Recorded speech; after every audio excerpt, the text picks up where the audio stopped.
Come on, come on, come on, come on, come on, come on, come on. Let's go, let's go, let's go, let's go. Traffic Avenue, the show for me and you. Mondays to Fridays, ooh, the Traffic Avenue. Traffic Avenue, the show for me and you. Mondays to Fridays, ooh, the Traffic Avenue. Oh, flex. Buckle up and join the best. Let's see, relieve your stress. So yes, let the music soothe your soul and keep it going just to refresh. Buckle and enjoy the ride from 2 to the half of the 5. Mondays to Fridays happening live. Where we gon' have a ball, you can text your guys. Let me tell you what you really gotta do. You can count on us, we come through. We got everything you need, that's true. Are you ready for the Traffic Avenue? Let me tell you what you really gotta do. You can count on us, we come through. We got everything you need, that's true. An applause for the Traffic Avenue. Traffic Avenue, the show for me and you. Mondays to Fridays, ooh, the Traffic Avenue. Traffic Avenue, the show for me and you. Mondays to Fridays, ooh, Traffic Avenue, oh yeah.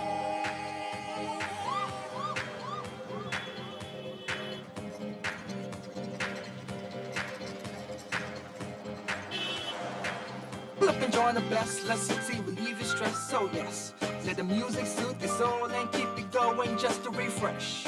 Buckle and enjoy the ride from 2 to the half of the 5. Mondays to Fridays happening live. Where we gon' have a ball, you can text your guys. Let me tell you what you really gotta do. You can count on us, we come through. We got everything you need, that's true. Are you ready for the Traffic Avenue? Let me tell you what you really gotta do. You can count on us, we come through. We got everything you need, that's true. An applause for the Traffic Avenue. Traffic Avenue, the show for me and you. Mondays to Fridays, ooh, the Traffic Avenue. Traffic Avenue, the show for me and you.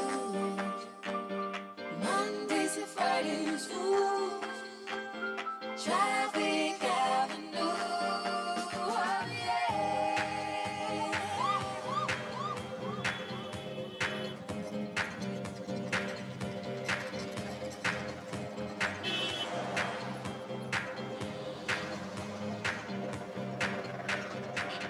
Buckle up and join the best. Let's see, relieve your stress. So yes, let the music soothe your soul and keep it. Detailed news, unparalleled coverage. City News on 97.3 FM. Eyewitness News. Be there as it happens. City News.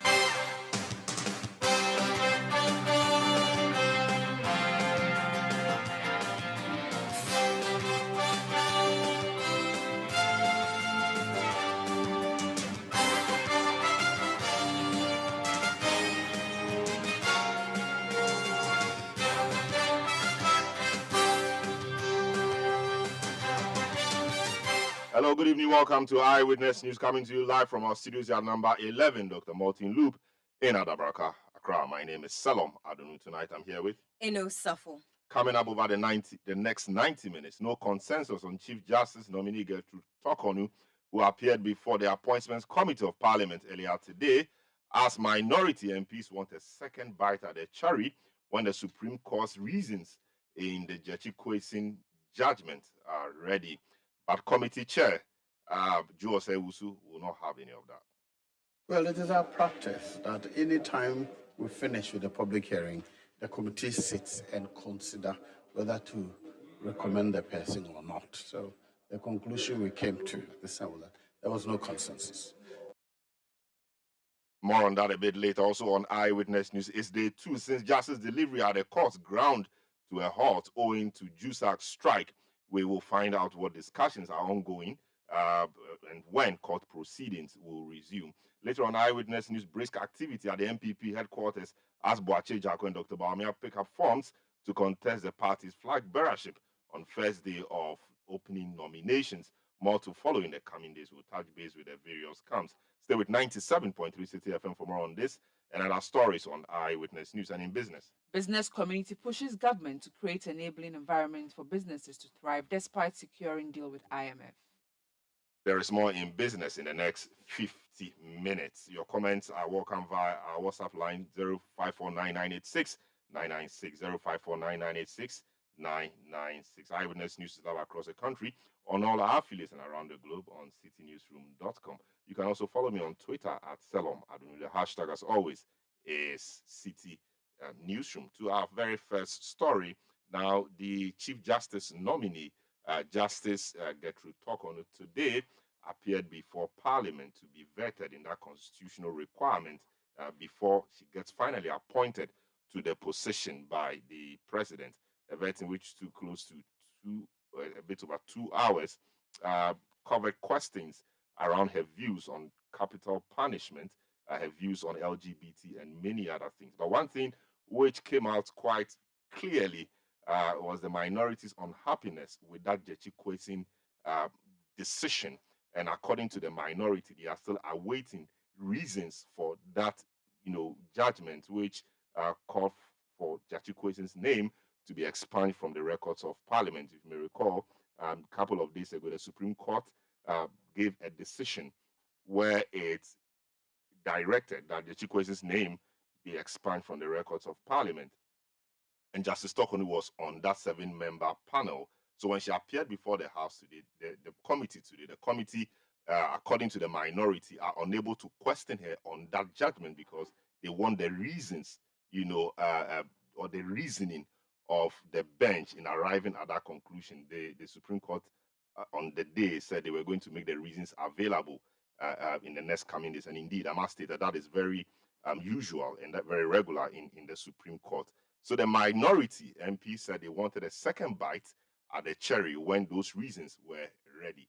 Let's hear Minority Leader Dr. Keselatu Forson making that point before the vetting itself started. This is not the first time I'm going to have an opportunity to vet Justice Gertrude Araba Esabasaki Tokonu.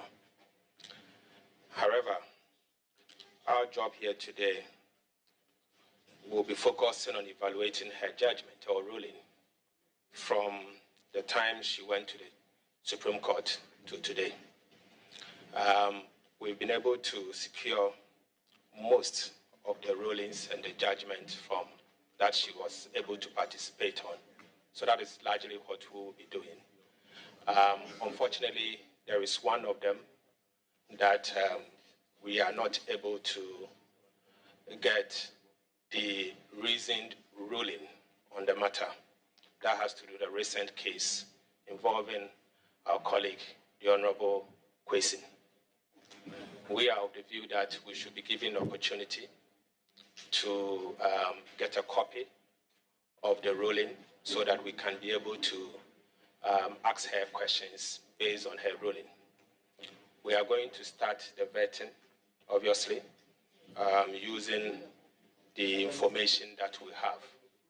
But unfortunately, we cannot conclude on the matter until we have the ruling on the latest judgment for that she took part. So the chairman, I think, is pretty straightforward.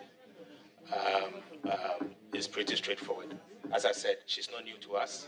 She's been around for some time. So you heard the minority leader, Dr. Keselatu Forson, articulating the views of the minority earlier today. Meanwhile, chairman of the Appointments Committee of Parliament, Joe Osei-Owusu, has made it clear that Justice Gertrude Tokonu, the Chief Justice nominee, will not undergo a second vetting. City News' Richard Sky managed to catch up with the committee chairman right after the meeting to find out what the committee's next step will be. My view is that she was brilliant. She answered all the questions expertly. She demonstrated that her integrity is intact, and for me, she's fit for the job. She's completely, I think the committee should recommend her to the House for approval. And I noticed that subsequently you had a meeting, which meeting I believe would have dealt with, issues that came up during a vetting. What was the conclusion of the meeting between members of the committee? Well, it is our practice that any time we finish with a public hearing, the committee sits and consider whether to recommend the person or not. So the conclusion we came to this time was that there was no consensus.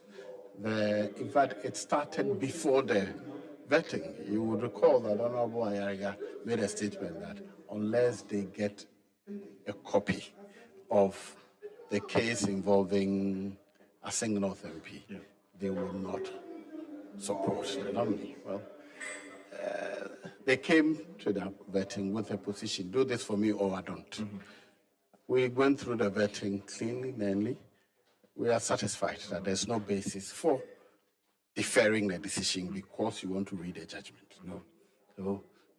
So they also argue that because they have not read the judgment, they won't support it.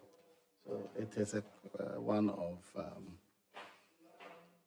a fixed position versus what is the true position. So given that you don't have a position, as in you have not reached a consensus, what is likely to be the way forward in terms of how you approach? We recommend her for approval by a majority decision. Okay, but in terms of the substance of the minority's argument, they suggest that they've not seen the judgment of the court and therefore they are unlikely to do anything further in terms of recommending her for approval. Some argue that that could well be an attempt to intrude into the space of the judiciary because they seem to be forcing, as one person put it, the hands of the judiciary to release a judgment ahead of the scheduled time. What's your view on that? Well, I'm truly not interested in this. My view, my job here is to do the public hearing and after that we come to a conclusion. You recall at the end of it, I announced that nobody has been refused the permission to ask any question. Every opportunity has been afforded members to ask any questions they want. At the conclusion, we have to take a decision. Now, I asked, in view of our standing on this, what would be my justification for deferring a decision? I don't have any justification. The committee cannot justify why it should defer a decision because of a matter which has been concluded by a panel, not her. Mm-hmm. Even if she's the one who writes the judgment, she'll be writing a judgment on behalf of the group. He'll be reporting the group's decision. So what is the basis for saying, unless I read, or if she's not the one who writes the judgment? So for me, I can't justify why we should defer the decision. That's the position, and therefore, they say they will not support her. It's okay, we support her. So the report will say she's recommended by a majority decision. Okay, but would you say that the position of the minority is sound in law or not sound in law? I will not make any judgment on their position. I say I cannot justify deferring a decision based on that position. Whether that's under law or not is up to them. But I think that I am governed by the standing orders. The standing orders does not give me room to defer decision because somebody wants to read a judgment which has not been delivered. So for the records, you are unlikely to call a second meeting for purposes of vetting the nominee. Is that what it is? There's no basis. There's absolutely no basis for recalling her. There's no issue that was not resolved. There was no question that she did not answer. In fact, for those who paid attention, the minority that was the last person to ask questions on the part of the minority. And she asked questions relating to this same judgment. She gave her the opportunity. She explained how they draw conclusions and how the decisions that are taken is the decision of the group. And that some different people may write some aspects of the judgment and then they put them together. That's why it's called decision of the court. Very finally, on this particular matter, you said that you would have allowed questions regarding, various things. Where you felt that a question was in excess of requirement, you would have intervened. But on the specific matter of the reasons informing the decision of the court, because the minority had not seen the judgment, would you have allowed questions regarding the matter, even if, they had not seen the judgment as they had said?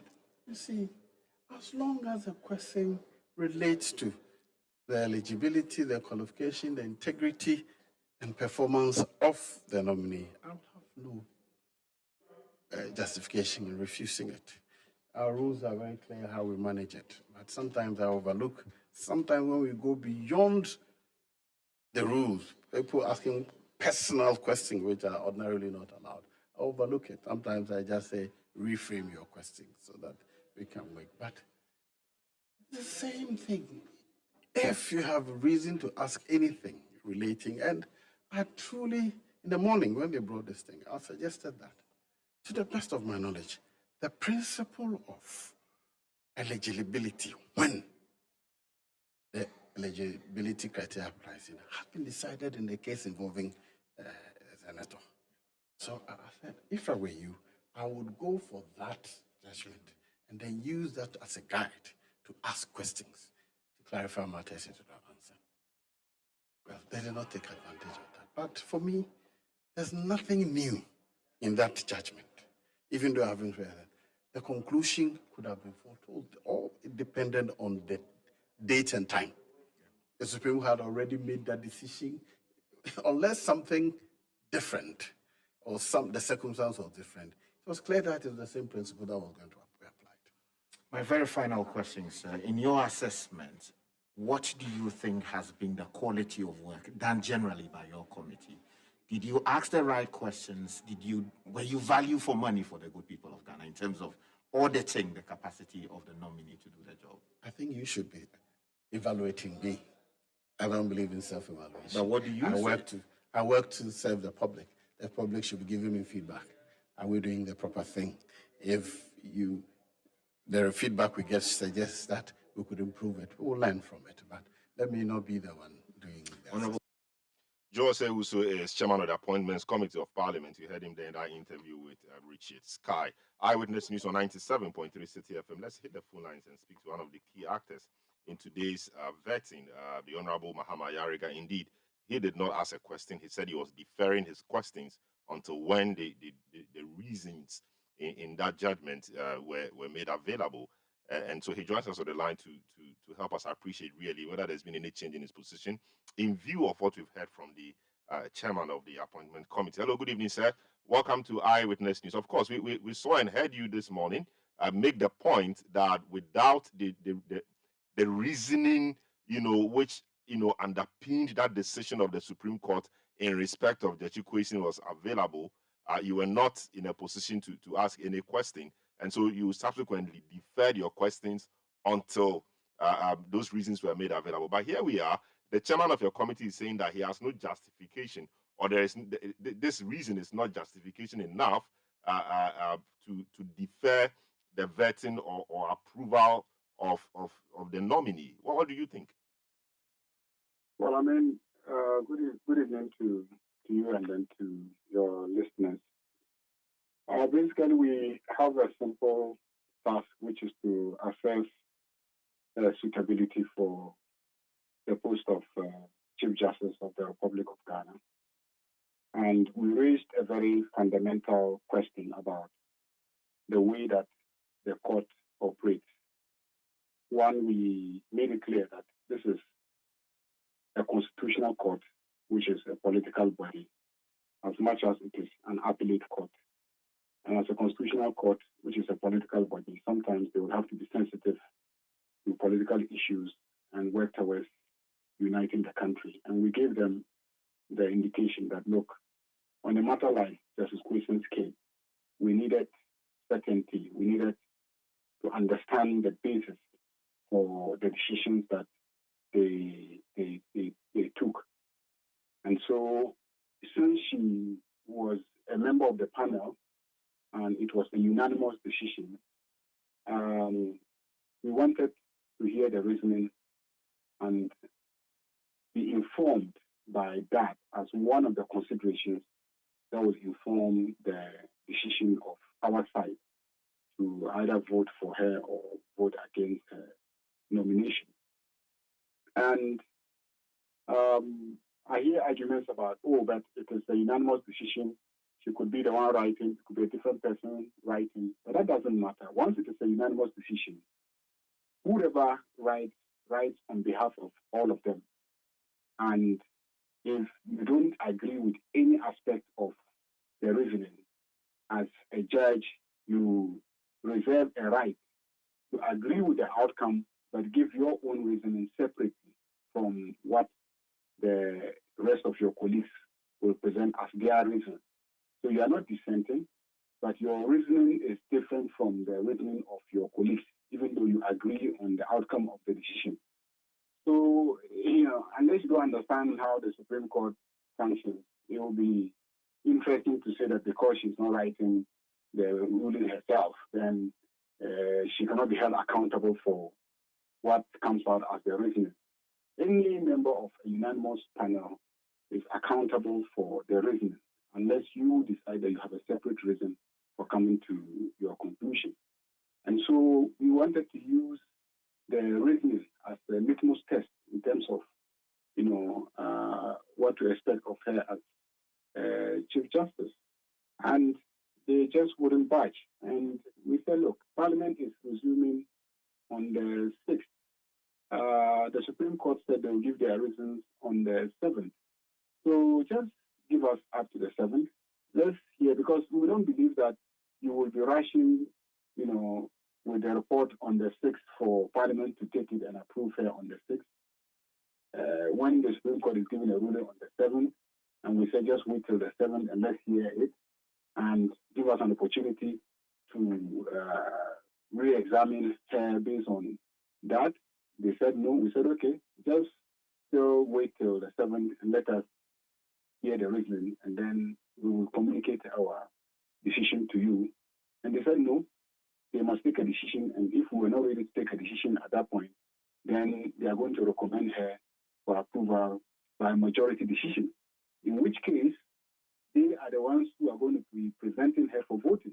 So if you don't present a consensus report and you present a majority decision report, it means that she's going to be voted on the floor. The report will be debated, it could be rancorous, and then there will be a vote. You might think that you will have your way, but you never know. So we didn't want to subject her to that whole exercise. We just wanted to make the political point that, always give your reasons at the same time that you are giving your ruling in politically contentious matters, so that people can decide if they should live with the decision. But they've taken their stand. We have taken a position that until we hear the reasoning, we will not be able to tell them what our position is on the matter. Yes, but this is not unusual for a Supreme Court to defer the reasons for a decision. And you mentioned the point about politically rancorous decision. I mean, we saw in the election petition of 2013, the conclusion of the judgment was just read to the court, and the later date was given for the judgment itself to be ready. I mean, what could be more politically rancorous than an election petition matter? But we just took it that way, and then we ran with it. We're happy with the decision, or maybe we're happy with the date given for the decision, reasoning in the decision to be made available. So to hold this against her, I mean, many have said will not be very fair. Well, the point really is, do you think it's good practice? Do you think that it is fair for a Supreme Court whose authority is based on the moral force underlying their decision? They don't have an army to enforce their decision. We respect their decision because of the soundness of the reasoning. And so it won't be good practice, and they should not be encouraged to continue along a practice where they will just come and say, look, go and behave this way. We'll tell you our reasons later. I mean, they have to be accountable. They have to give us an explanation so that we will happily go and behave the way they say we should behave. And this caucus is making that point to them, that you have to consider that sometimes it is important to give your reasons at the time that you are handling the decision. so that we will appreciate the value of the conclusions that you have arrived at. In any case, like we said, Parliament is not about to take a decision on her tomorrow morning. Parliament itself is resuming on the 6th. The Supreme Court said they will give their reasons on the 7th. So we told our colleagues that just wait till the 7th and let's see. We haven't decided either way. We haven't said we are not going to approve her. We haven't said we are approving her. We have simply said wait till we hear the conclusion, the reasons that the Supreme Court has given for the decision. And then we'll ask a few more questions on it. We might just hear the arguments that the court has given and then the reasons that they have given, and then we might just conclude, well, your reasons are fair. The last time we went to the Supreme Court on the e-levy, we put in an application for an interim injunction to restrain the finance minister from collecting the tax until such time that I think the legislation was passed or something. And, until our application to the Supreme Court was considered and a ruling given. And then the court said, look, we will not grant your application. The reason is this: if we grant your application and then he doesn't collect the money, and later on we rule against you, he will not be able to collect that money. But if we do not grant your application, but we tell the finance minister to keep adequate records of the money that he's collecting, if we rule against him, he will refund the money. I mean, we went home satisfied because, the reasons were sound. So we went home satisfied. So it's good that you let us know why you are asking us to behave the way that you're asking us to behave. And we thought that an appointments committee made up of political actors must learn to engage and make the necessary adjustments. Though, she wouldn't be heard in any way by just waiting till the 7th after the court has given its reasons, and then our colleagues on the other side hear from us on what our thoughts are on the matter. But if they insist that they want to subject her to voting at plenary, you may think that you have the NDC side in a corner, but you don't know what the outcome will be. I don't have anything really against Justice Gertrude. I think she's an excellent Supreme Court judge, but then we also have a duty as a minority caucus to engage in a proper scrutiny before we give our stamp of approval. Yes, but do I get an impression that you are using or you are seeking to reform this practice of the Supreme Court by deferring their reasons for later, using the talk on new opportunity? You said it's not good practice. So is it a case that you are seeking to use this opportunity to force a reform of that particular practice? If you recall, from the day they gave their judgment, your station called me. You wanted us to discuss the same judgment. So you yourself said that because they did not give their reasoning, it was difficult to discuss the judgment. Go and check your record. Play your interview of, I think, the 17th of May, when they handed the judgment. You will hear what you yourself said and what I said. Because you yourself couldn't discuss the judgment because you said, well, the reasons hadn't been given, so it's difficult for anyone to discuss the judgment. So we all deferred discussion of the judgment, waiting for the reasons.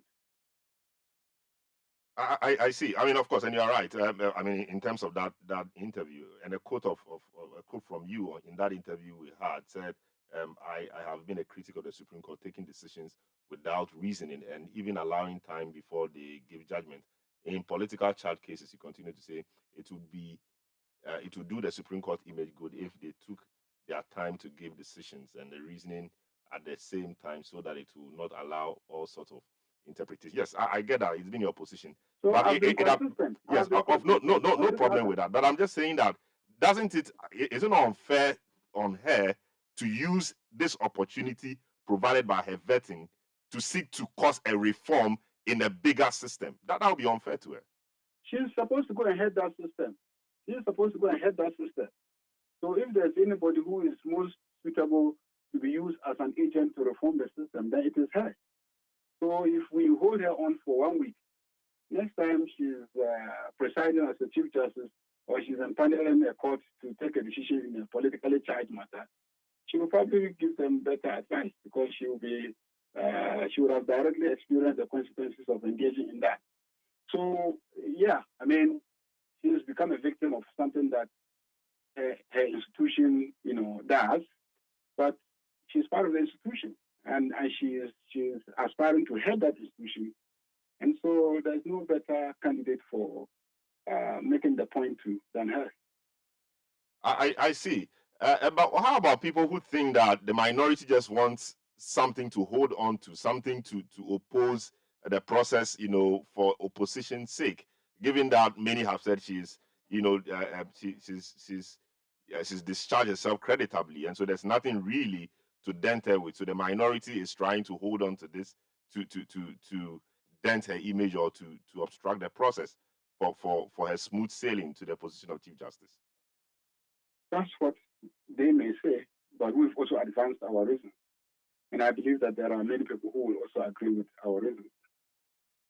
I see. So before you go, what would be your assessment of her, the answer she gave to the issue of LGBT, capital punishment, and a lot of those other things, e-justice, etc.? What would be your general assessment of the candidate who was before you today, or the nominee who was before you today? I think she's an excellent Supreme Court judge. I think she's good. I've looked at her CV, and I think that she has the building blocks of what it takes to be a great reformer in terms of justice delivery. I think the whole world is moving towards digitization. The whole world is moving towards online and virtual justice delivery systems in order to promote access to justice at a cheaper cost, and etc. And she seems to be very much on top of the e-justice program and understands the issues very well.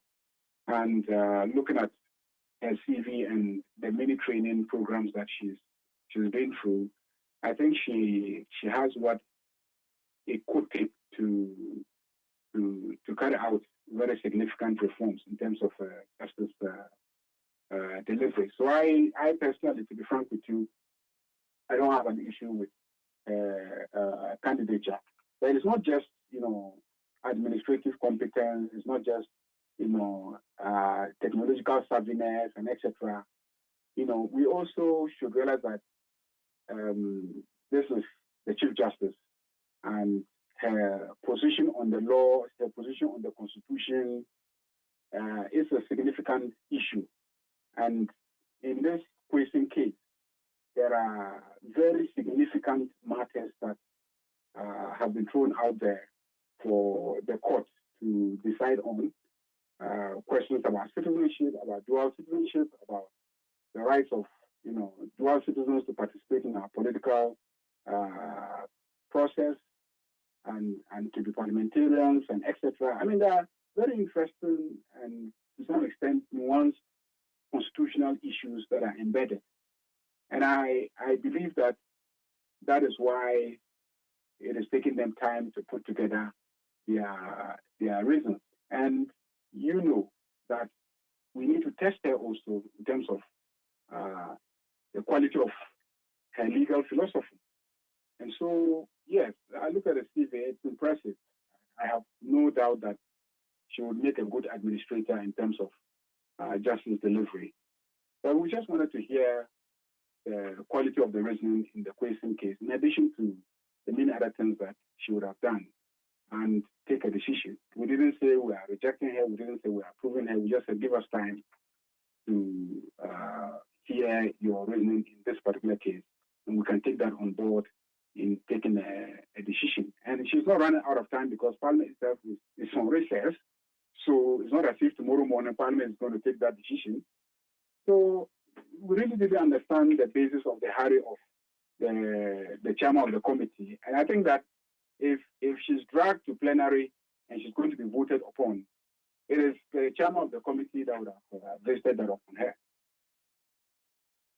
All right. I'm grateful for your time. Thanks so much for speaking to us on Eyewitness News. We hope that, you will do what you have to do so we have a substantive Chief Justice soon. Eyewitness News on 97.3 City FM. Justice Tokonu has actually been speaking about a number of issues. You know, she addressed quite a number of issues, key amongst them being the situation with JUSAG. As you may well know, JUSAG has been on strike and been calling for approval of some proposed salary increment by the president. They claim the process is not moving as fast as they think it should move. And so at a vetting today, Justice Gertrude Iraba Isaba Saki Tokonu says he's confident that justice delivery will get back working soon.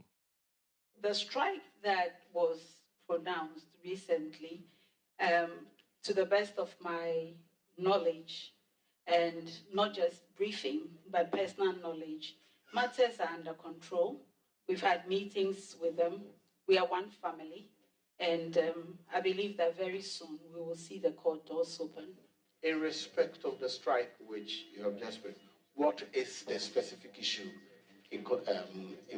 on which the judicial service staff have gone on strike?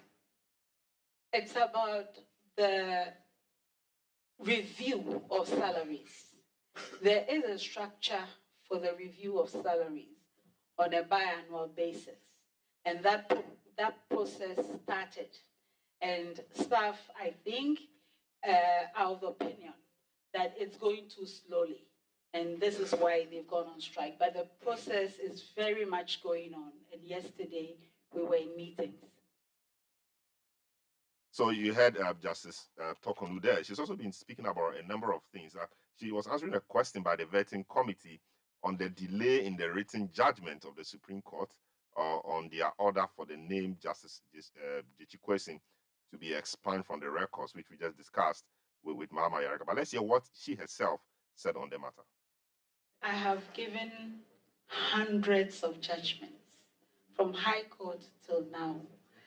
And I think that it would have been a really great relief to know that I am assessed on my work as a whole. And then two, the judgments of the Supreme Court. You know, the Supreme Court is not a court unless 5 people are sitting. And in constitutional matters, we are 7. So 7 people are working together.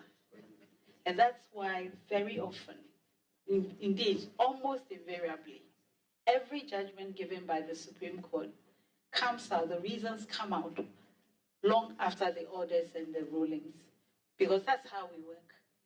Everybody has to check the jots and the tittles before you get the final script.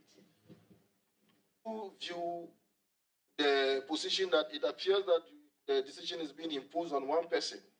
You are not even the presiding judge to start with. And secondly, assuming without admitting that you are the one writing the judgments. I'm not saying you are the one writing the judgment. Is it the decision of the justice writing the judgment? Are you the one who volunteers, or is the presiding judge who nominates somebody to write the judgment? Thank you very much. My Lord, you can ignore the first part of the question. That's the second part that you made. Well, because this is a public hearing, I thought that I should answer. I should inquire about how he seems to have seen the judgment, because I haven't seen it. I know, you see, the way that our court works, we sit in conference. We sit in conference over every decision, every matter before us. As I said, it's not a court unless there are 5 people or 7 people. And so all these people will sit in conference. Everybody will present their position, their evaluation. We will agree the orders the conclusion. We will craft the orders and the rulings. We will share it. Everybody will approve. And then it will be written. Sometimes I have actually been on a panel in which different judges wrote different parts of the judgment. It was a very interesting experience. Sometimes one person will write it. Sometimes more than two people will write it. And in this particular situation, we had concluded on our orders and rulings, and we gave that to the public. And the judgment is currently a work in progress. So you heard Justice Gertrude Tokonu, Supreme Court nominee, some of the answers she gave when she appeared today before the Appointments Committee of Parliament. A few of your messages that have been coming through, Paul Aka Jr. in Ahafumim says the Chief Justice nominee has defended a new position well. The minority must not use the expunged MP's issue to try to sabotage or pull her legs. After all, she was not chair to the panel of the 7 judges who sat on the case. She is fit for the job and must be approved. Baba, chairman in Tamale, said the NDC must understand that they cannot stampede the judiciary into releasing the judgment of the Jesse Kwesing case. They must stop the... okay, I think he wanted to say something. All right, Collins from Kofuria says, the NDC minority in parliament can't hold the whole country to ransom with some of their unpopular demands. What kind of behavior is that? Gastiman in Brekum says, so if there was no ruling recently, the minority wouldn't have had any questions to ask a woman. If they need answers to the ruling, what stops them from going to the Supreme Court again? They are losing focus, you say. As Alex Duane in London says, it's a good call from the minority side. Kweku in La Paz says, our Supreme Court is abusing its powers. This government has politicized every institution in Ghana, you say.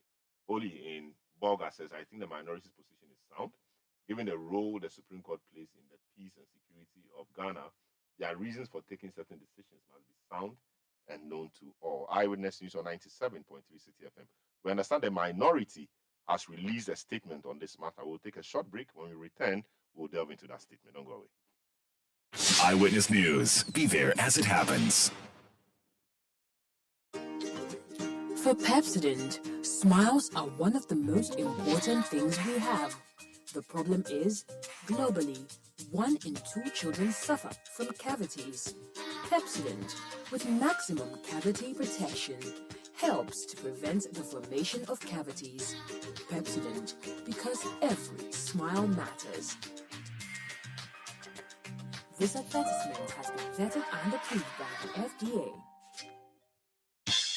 Insightful, intriguing, intelligent, and informative. The City Breakfast Show offers an attractive alternative to the noisy mishmash of morning radio. Tune in to the City Breakfast Show for passionate discussions on issues that matter and enjoy interviews where duty bearers and decision makers have their feet held to the fire. The City Breakfast Show airs from 6:30 a.m. to 10 a.m. every Monday to Friday on 97.3 City FM. You know, Papa, see that? And it's rickety car. Hey, Papa! Bobo, so how's your engine now? It is half man, half amazing. Thanks to cause and you can feel better energy. Can't touch this. Actually, guys, so Sancho's engine just died like that. Yes, so somebody managed to convince him that there is a better engine oil than quartz. And he switched. Sancho Panza. Now, which engine oil can be better than quartz? No other, my guy. Quartz with its age-resistant technology, it keeps your engine younger. Now you know. Have you guys seen the new bottle design? It's superb. Quartz 9000 from Total Energies DA improves fuel efficiency. Why do you think Mr. Mane and Logoso have taken the Quartz Nation movement World Cup like that? Sorry, Chairman. Quartz. Keep your engine younger for longer. Let your voice be heard on Eyewitness News on Facebook at facebook.com/City97.3, Twitter at twitter.com/City973, and Instagram at instagram.com/City973 with the hashtag Eyewitness News.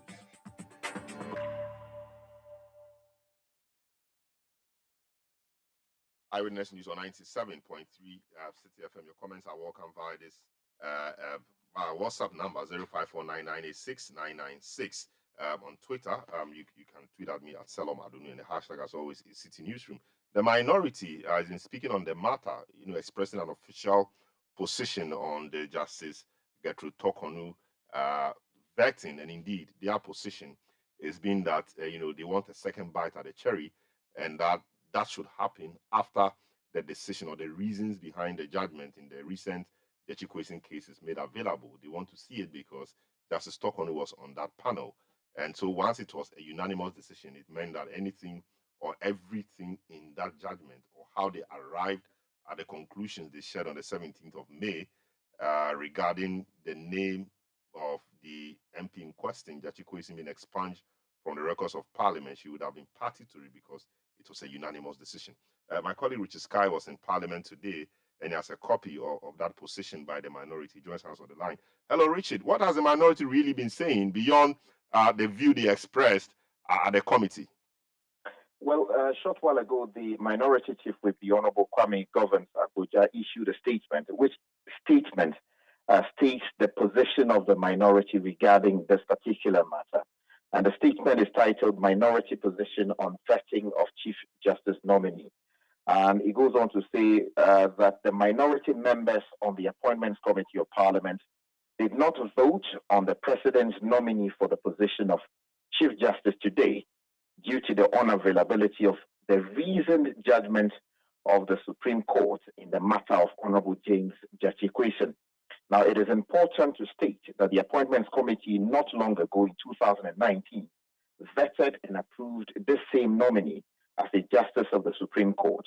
However, it was imperative for members of the minority on the committee to evaluate the decisions of the nominee on all other cases, including the James Judicial case since the vetting in 2019. Now, we successfully evaluated the nominee on all relevant criteria, except the outstanding matter of James Judicial, which would enable us come to a decision. We expect the reasoned judgment of the court on this matter by the 7th of June 2023 to finalize our decision. We have duly communicated our challenge to our colleagues on the majority side and expect their cooperation. And signed, the Honorable Kwame Governance Abuja Minority Chief. So, from the statement that has been issued by the minority, they appear to communicate a position that it is not as though they have any issue necessarily with the nominee, but that their decision to withhold what their view is as to whether to approve or not to approve will be based on the availability of this judgment that they expect by the 7th of June 2023, failing which we would have to then ask them as to what exactly they will be that will be their position going forward. I spoke to quite a number of them after the committee meeting, and they explained to me that, strictly speaking, the nominee discharged herself very well before the committee. The only issue they have is the absence of that judgment. And once that judgment is made available, once they read it and they are informed as to what exactly the reasons were for the decision taken by the Supreme Court, they would then announce their decision regarding whether or not the nominee should be approved. And then also, I must also state that you will notice that much earlier during the sitting of the committee, the minority leader had indicated that they would love another opportunity to actually interrogate the nominee on the basis of what they read in the judgment. But that window appears closed now, given that the chairman of the committee, the Honorable Jose Usu, discharged the nominee as opposed to suspending the sitting of the committee. So that effectively having been closed, that chapter having been closed, it seems that whatever the issue would be regarding the nominee and the judgment, therefore, would have to be taken up on the floor of Parliament during the plenary. So, I see. So it does appear that if the minority is not happy with the reasoning of the court in that matter, they are ready to push it to the very end, debate it, and possibly vote on it.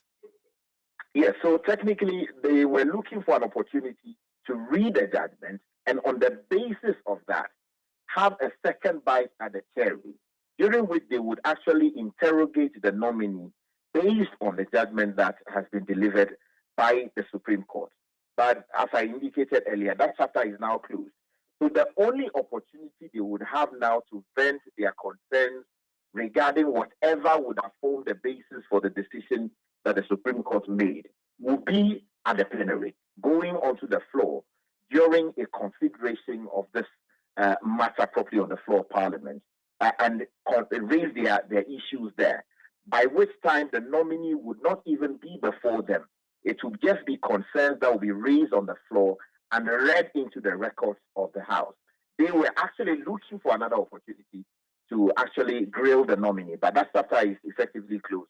And the only way to address their concerns will be to take the matter to the floor. And that is what it is, fellow. All right. So I mean, the Parliament resumes on the 6th of June, and the Supreme Court indicated that the reasons were going to be available on the 7th.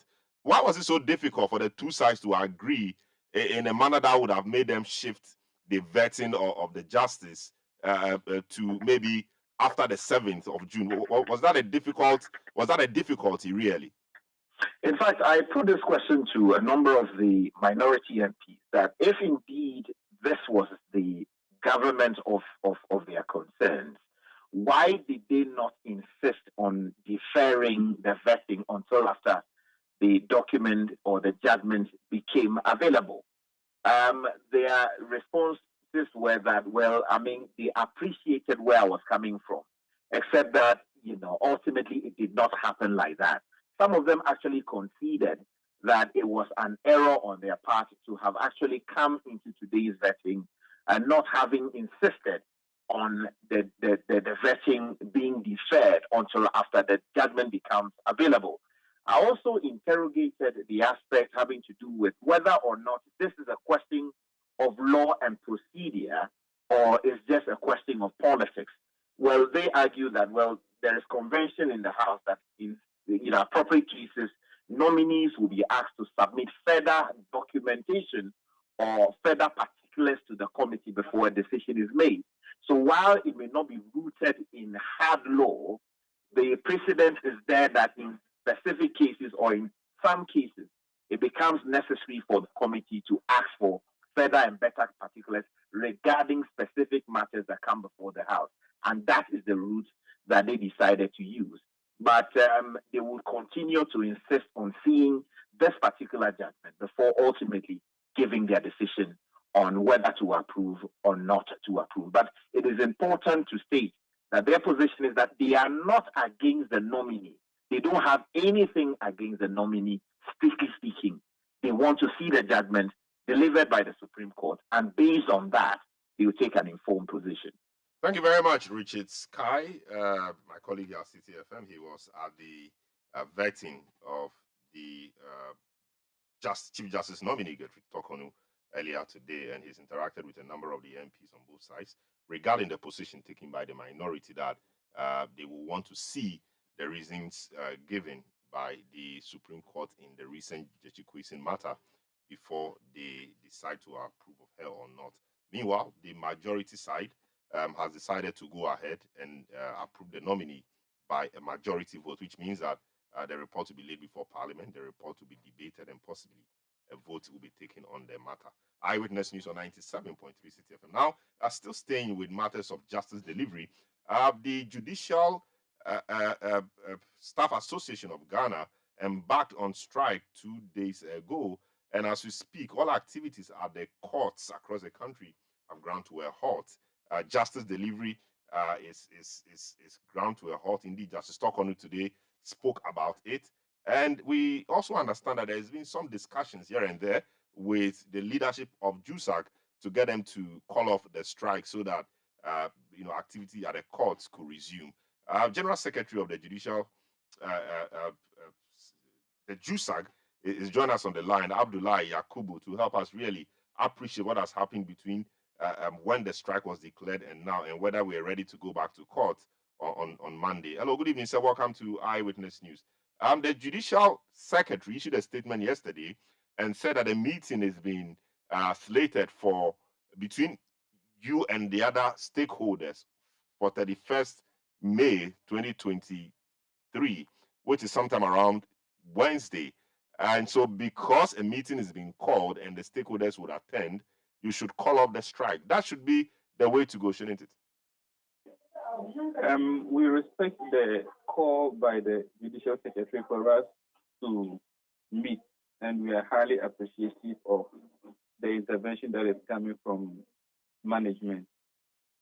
However, the meeting that has been called itself is a work in progress and not an end into meeting our demands. To respect that call, we will want to wait when we get to the meeting, depending on what is put on the table before us. We'll evaluate it and see the prospects of it to meeting our demands, then we can take a decision. But you cannot be on strike whilst you negotiate, or this meeting is not about negotiation. We don't even know the agenda for the meeting per se. We know it is about the strike. It is not the strike that we want, it is the money that we want. So if a meeting is called about the strike and I think we should call it off, then we should be looking at the other side also. So what really do you want? You want the money to hit your account, or you want an assurance that the money will be paid? At least when we get the approval and the payment plan, that should be sufficient for us to call off the strike. What are you putting on the table? What percentage increment are you calling for? You know, we negotiate for 2 years. So after this year, we will not have the chance to negotiate in 2024. What we're going to get is going to be for 2 years. So we submitted a proposal of 55% for over the 2-year period. 55% or 65%? 55. Okay. And so that is the proposal. But have you heard anything from the office of the president in respect of this proposal, whether you have to reconsider it or whether the president will respond to you in due course? For now, no. We've not had any official information from them. So since you embarked on this action, have you spoken to any official from government? And what have they been telling you?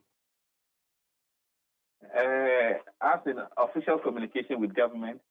Yes, maybe the minister for finance, the attorney general, or labor minister, or somebody trying to call around the table.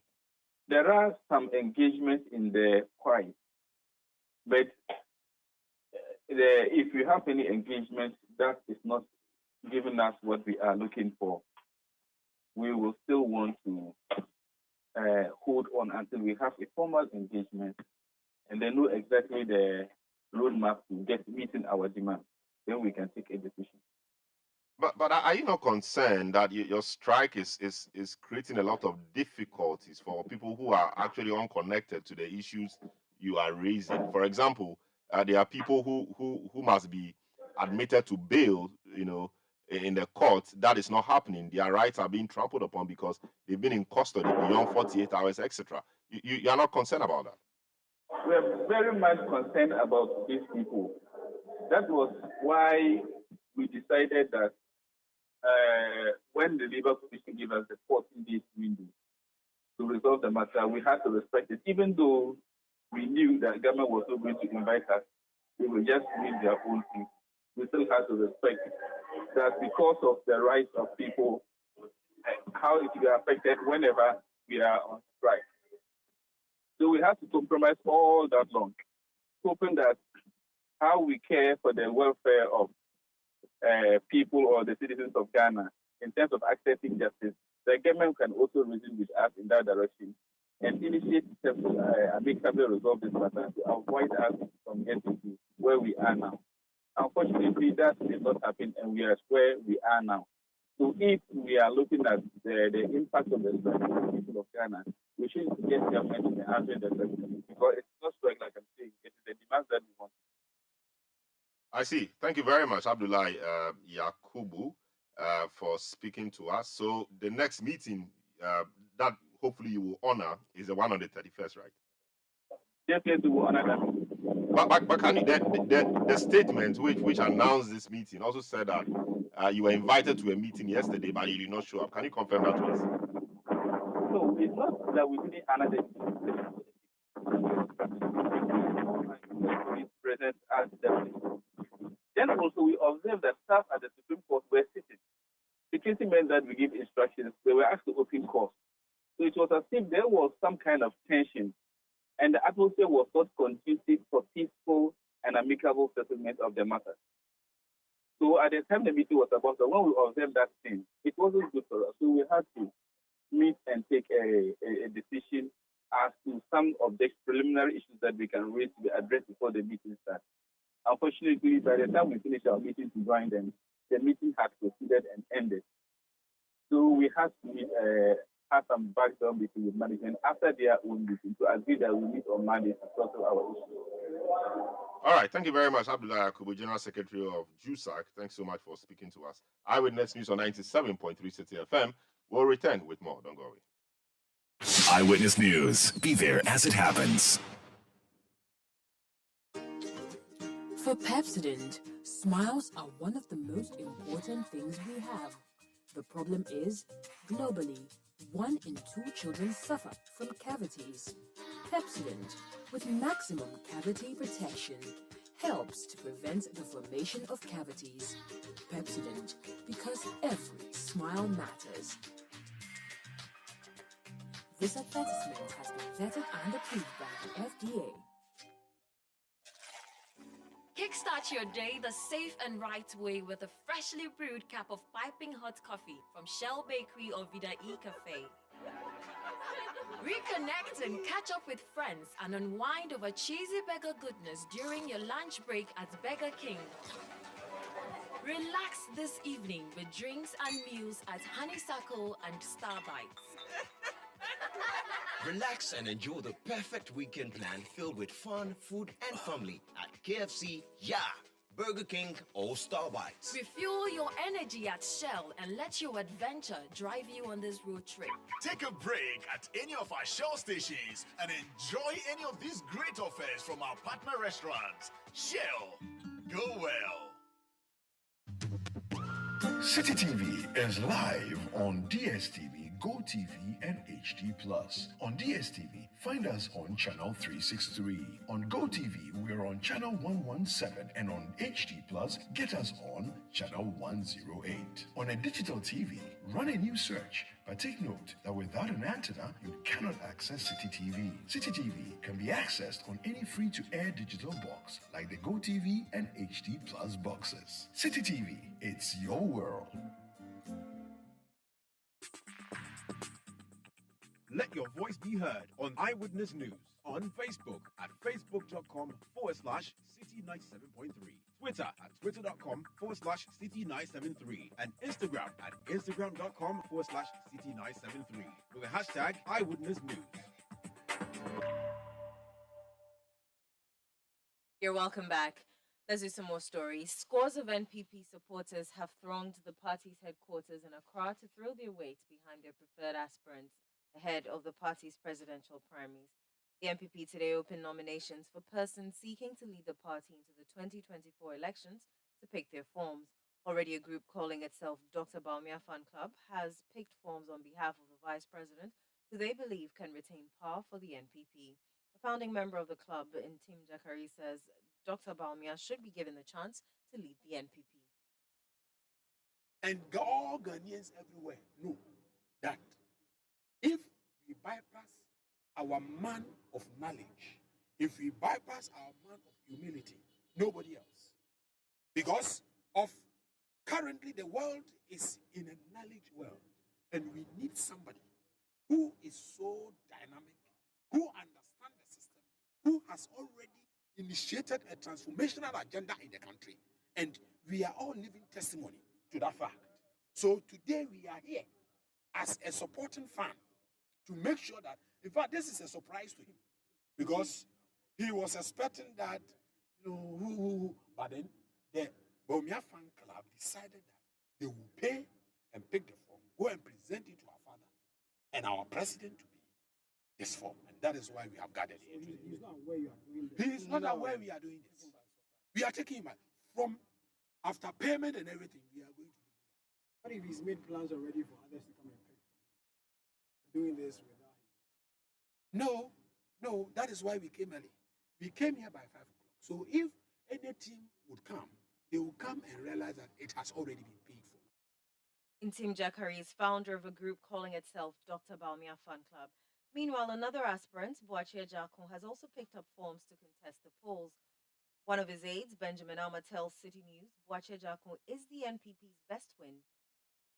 We are very confident that this is the man God has prepared among all the men we have in the MPP to succeed our current president, Nana Dankwa Akufo-Addo. And we believe that with his capability and as without him, the engine of public policy in the MPP, he will be able to help bring hope to the ordinary Ghanaian. He's been campaigning already. Yes. He has gone around all the 16 regions of Ghana. And like I said, we are touching the base. That is why you don't see us making a whole lot of noise. We are targeting the actual electoral college for the special voting. And by the grace of God, when we go through, we will be able to touch the grassroots as well for the general election. We're confident he will make the first 5. By the grace of the Almighty God, Honorable Boachie Jakun will be among the first 5. What's his campaign message? Bringing hope to the ordinary Ghanaian. With no malice aforethought. All we are saying is that when you parade your best medical doctors and you put them to test, only one person will win. And we have all the men in the MPP to lead the party. But among them, Honorable Boachie Jakun is the best.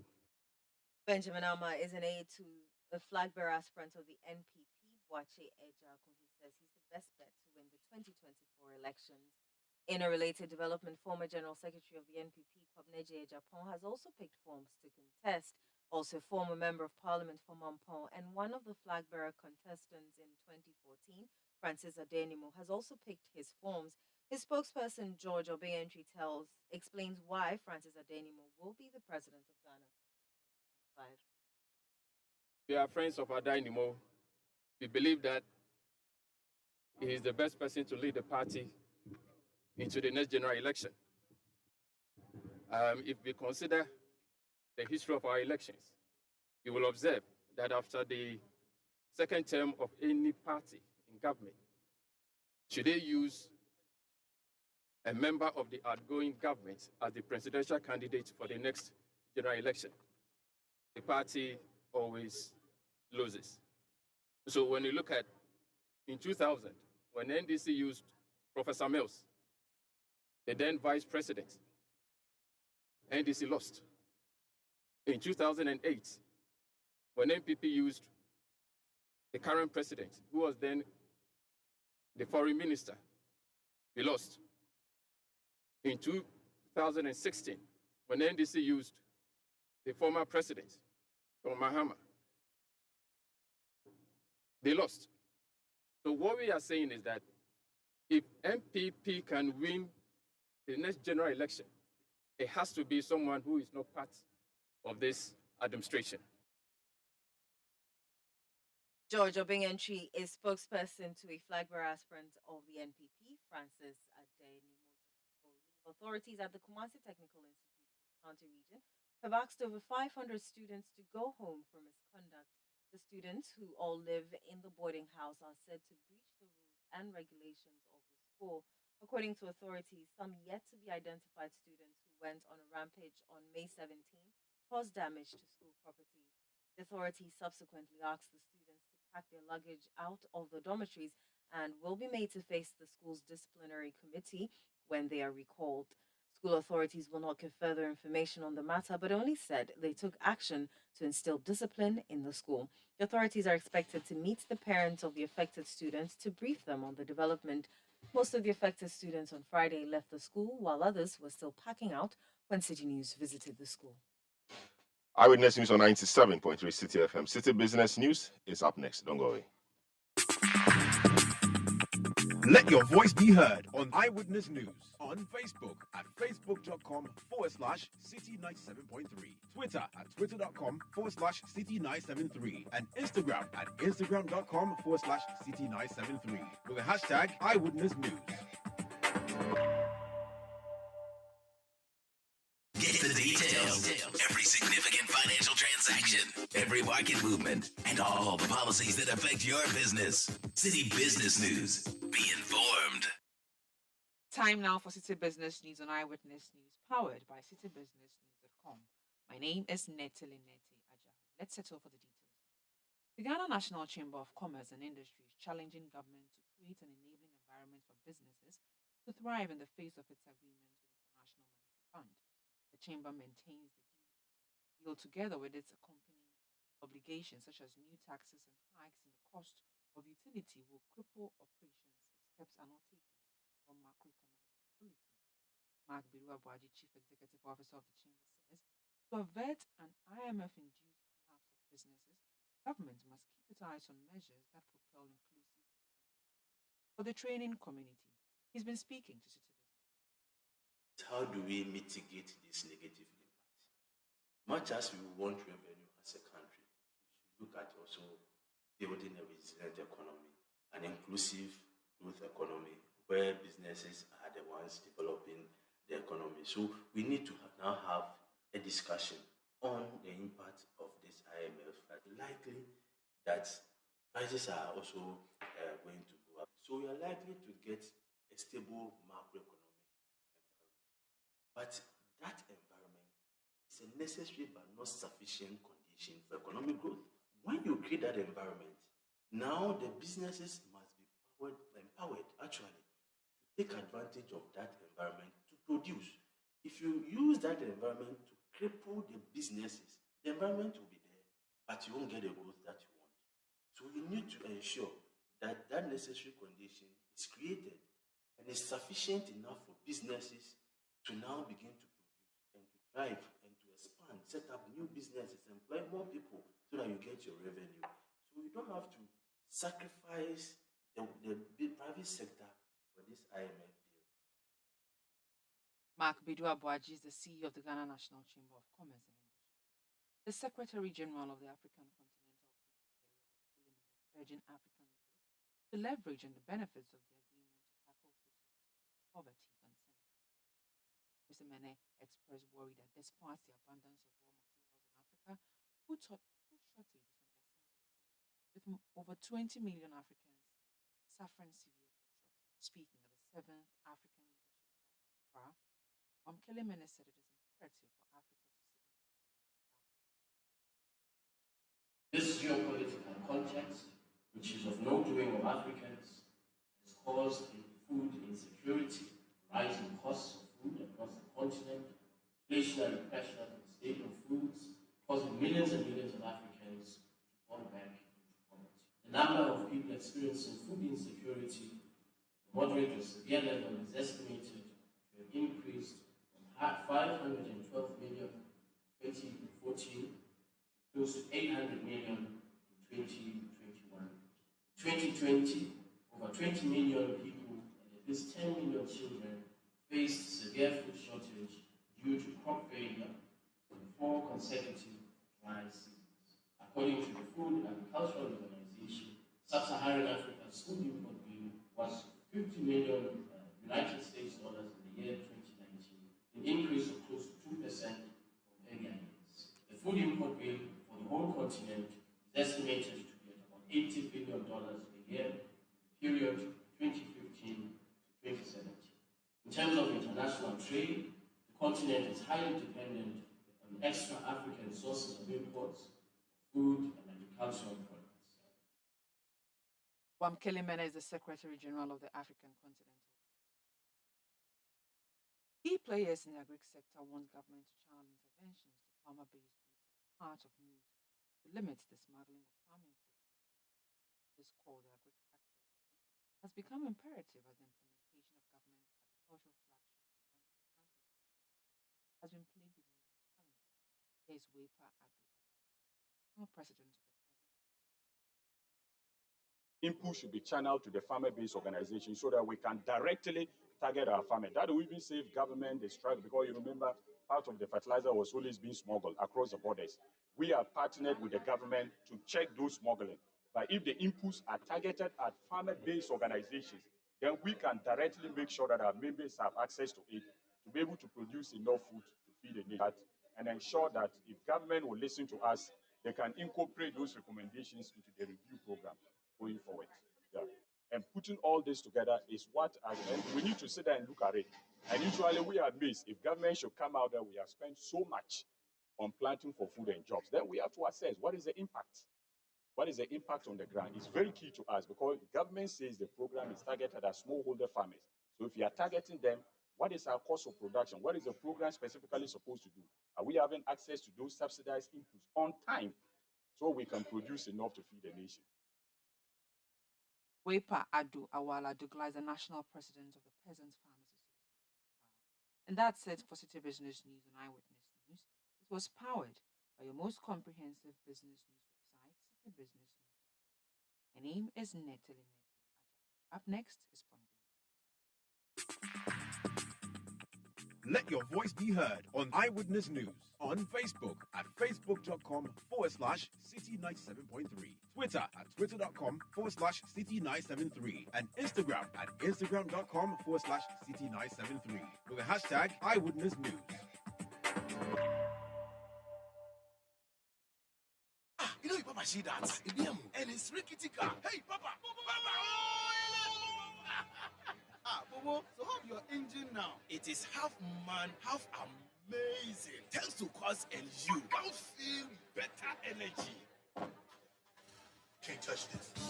Actually, guys, so Sancho's engine just died like that. Yes, so somebody managed to convince him that there is a better engine oil than quartz, and he switched. Sancho Panza. Now, which engine oil can be better than quartz? No other, my guy. Quartz with its age-resistant technology, it keeps your engine younger for longer. Now you know. Have you guys seen the new bottle design? It's superb. Quartz 9000 from Total Energies DA improves fuel efficiency. Why do you think Mr. Mane and Logoso have taken the Quartz Nation movement World Cup like that? Sorry. Chema. Hey, Quartz. Keep your engine younger for longer. It's true that life can be complicated, and navigating the realities of the modern world even more so. Sometimes you can find yourself in trouble just because you didn't know better. But as the adage goes, ignorance of the law is no excuse. A Question of Law seeks to deconstruct the legal framework within which our daily lives function. A Question of Law airs at 6 p.m. this and every Thursday, only on City TV. The other day, I visited Kweku at his spunky new office to congratulate him on opening his business. And man, was I impressed. The business is just moving quick. The sales, customers, everything is just working seamlessly. The secret? He said, it's MTN Business Broadband. In this fast-paced environment, we need fast and reliable internet to support all business types. No laggy online meetings, great download and upload speeds, impeccable business management systems, all inclusive. I mean, you can have it all. Shout! I signed on immediately. To enable your business stay ahead and stay connected, make sure you're signed on to the best internet made just for businesses. MTN Business Broadband. Sign up today on broadband.mtn.com.gh and manage your account on my MTN app. Call 0244 308 111 for more information. We are good together everywhere you go. Eyewitness News. Be there as it happens.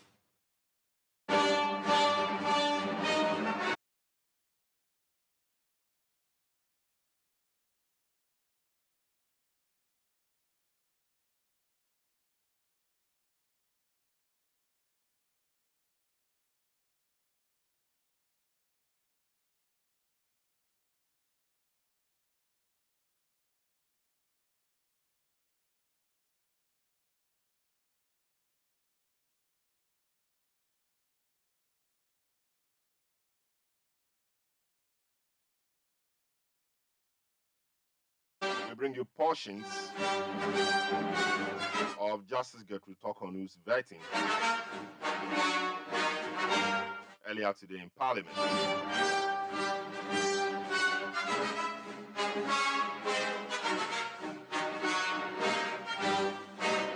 She touched on a number of issues, and we've selected the topical ones for you. Enjoy. Congratulations, my lady. Thank you. My question one is taken from your answers you gave to this committee as far back as 2019. And the report of the committee on your answers to a question on judicial reforms in Ghana's business environment. You gave an elaborate answer on how our asset register was not properly used, difficulty in judges getting information from the company's registry, and so forth. The Companies Act fortunately came into being in 2019. Can you share with this committee some of the challenges you had with the previous act and how this new act has helped with the business environment or reforms that you spoke about when you appeared before us in 2019? Thank you. I think that my answer, if I recall correctly, dealt a lot with properties. And the fact that executing judgments was a nightmare because you could hardly guarantee property ownership from the records from our land registry and other property registries. The Judicial Service is constantly engaging in different programs. And we have been through what we call the Business Enabling Environment Program. We are currently going through the Business Regulatory Regime initiatives, both of them with the Ministry of Trade. And in those programs, we are responsible for the enforcing contract segments. And what we do is design strategies to ensure that our work is made more efficient, and then engage other stakeholders whose work affects us. So when it comes to property registration, I recall that a few years ago, we requested that through local government, we should have access to the property rate registries, so that could help us verify home ownership during execution processes. So those are some of the initiatives. But I must say that it's in the trial court that the judge really comes face to face with the problems. And so now, and I have been out of the trial court for more than 10 years. So now as an administrator, I'm going to engage seriously again with the problems faced by trial judges so that we can find solutions. Chairman, my second question is those around this table are politicians, and when it suits us, we make all sorts of promises to the public for obvious reasons. My lady, let me refer you to Chapter 8 of our Constitution. And the chairman doesn't want us to be asking questions that you are knowledgeable about, but this one is it's about the executive, and particularly Article 71(1)(b), 71(1)(b), for the benefit of our listening public. Okay, 71(1)(b), the salaries, the side notice, determination of certain emoluments, the salaries and allowances payable, and the facilities and privileges available to 1B, the Chief Justice and other justices of the Superior Court of Judicature. I looked at Article 290 and found that this chapter is an entrenched provision of our Constitution. And elaborate procedures have been set out for the amendment of those provisions. And this is what most people talk about as, or call, the ex gratia. What is your view? Because previously you spoke about in support of some constitutional reforms and reviews by the Constitutional Review Commission. What is your take on this public debate on ex gratia? Thank you. Which affects your office and the office of other justices of the Supreme Court. I think that consistently the Association of Magistrates and Judges have responded to the question of ex gratia for judges and made it very clear that judges don't receive ex gratia.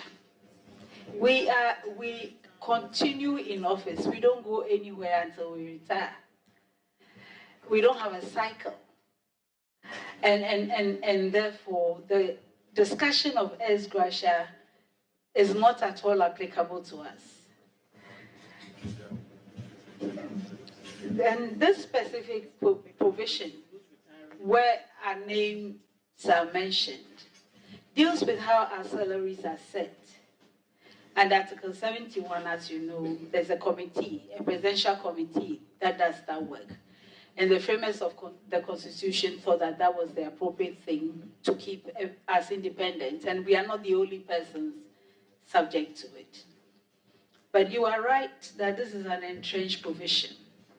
And it can only be changed by very elaborate procedures. Thank you, my lady. Last question is on your CV. Hobbies. Watching movies. Obviously, Kumawood. And I'm sure you like Kumawood. Reading, writing, and evangelism. Evangelism.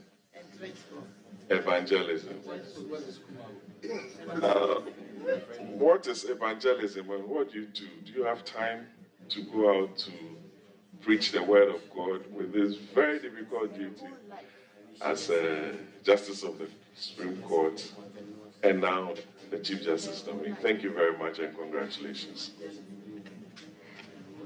Evangelism is informing anyone that salvation lies in no other person than the Lord Jesus Christ. Amen. And that all have sinned and fall short of the glory of God. Amen. Amen.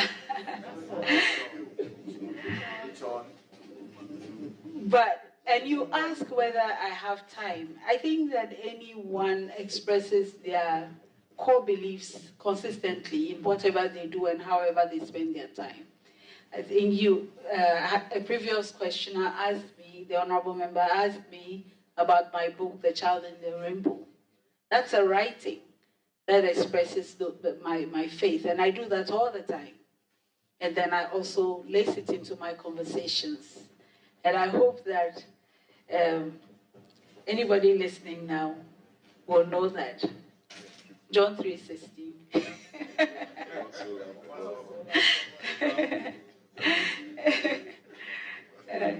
That for God so loved the world, he gave his only begotten Son, that whosoever believes in him shall not perish, but have everlasting life. Thank you. Well, the comment at the table is that John 3:16 means something else to other people. In fact, to us, John 3:16 on Apple. Yeah. There is only one source for John 3:16. Your Ladyship, if you're given the nod, you'll be the head of the judicial arm of government, one of the three arms. Now, that arm of government has not been spared of criticism. And some of the criticisms can be described as perceptions or real. I'll just give you quite a number of them. First of all, the judiciary has been accused of bias, especially when it is handling political cases, so to speak. In fact, some have argued that in recent times, the Supreme Court has developed the appetite to hand down unanimous verdicts when it is handling political cases. The judiciary has also been accused of delayed justice delivery. Delayed justice delivery. And unfortunately, corruption. Your Ladyship, if you are given the nod, what steps would you take to erase some of those perceptions, particularly the one that borders on bias when the court is seized with the so-called political cases? Now, this matter gained prominence when our Minister for National Security spoke in a sensitization workshop when the National Security Strategy was launched. And these were the words of the Minister for National Security. He said, injustice, and I'm quoting him, occasioned as a result of the absence of an effective justice delivery system or delayed justice or biased justice is certainly a threat to national security. Indeed, when injustice abounds, particularly in situations where the bench, which is considered the final arbiter of disputes, is deemed biased, citizens tend to take the law into their own hands, and most times without recourse to the established systems of justice delivery. Unquote. The source is My Joy Online, dated 8th April 2022. Honorable Obiamwa. Hey, you see that one who says? Follow, please. Respond to the question. He asked that his question is I have captured two: bias from unanimous decisions and corruption. There was a second one. Delayed justice. Delayed, yes. All right. On the issue of unanimous decisions, I think that whenever you encounter a unanimous decision, it tells you that the law is totally on the side of the position taken by the court. Yeah.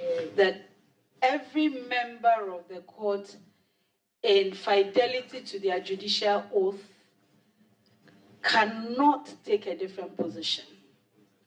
It tells you that that is what the law is. So the only response is to learn from what the law says. So it's not a matter of bias.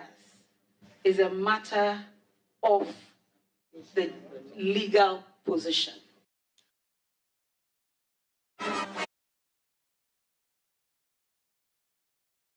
So you had Chief Justice nominee Gertrude Tokonu